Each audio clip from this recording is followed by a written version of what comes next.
नमस्कार मित्रों, मैं कुंदन कुमार एक बार पुनः आपके समक्ष अपनी नई रचना उस गली में जाइए जिसका शीर्षक है लेकर उपस्थित हुआ हूँ।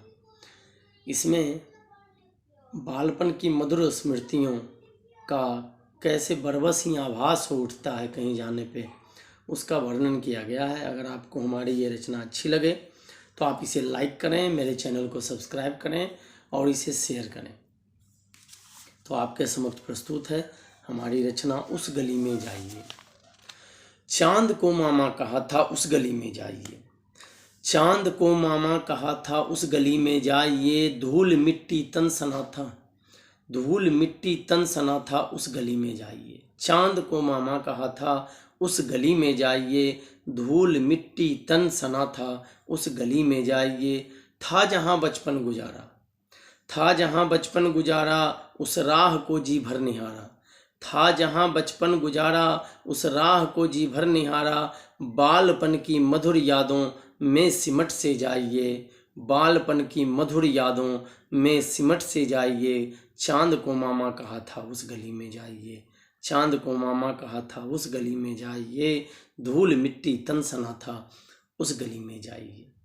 यादों की आंधी चलेगी, यादों की आंधी चलेगी, वक्त का ठहराव होगा, यादों की आंधी चलेगी, वक्त का ठहराव होगा, यादों की आंधी चलेगी, वक्त का ठहराव होगा। भींगी पलकों पर अचानक, भींगी पलकों पर अचानक स्मृति का सैलाव होगा, यादों की आंधी चलेगी, वक्त का ठहराव होगा। भींगी पलकों पर अचानक स्मृति का सैलाव होगा। कोई मीठी बात होगी, यादों की बारात होगी, कोई मीठी बात होगी, यादों की बारात होगी। अपनों का आशीष होगा, बेबात पुलकित मन भी होगा।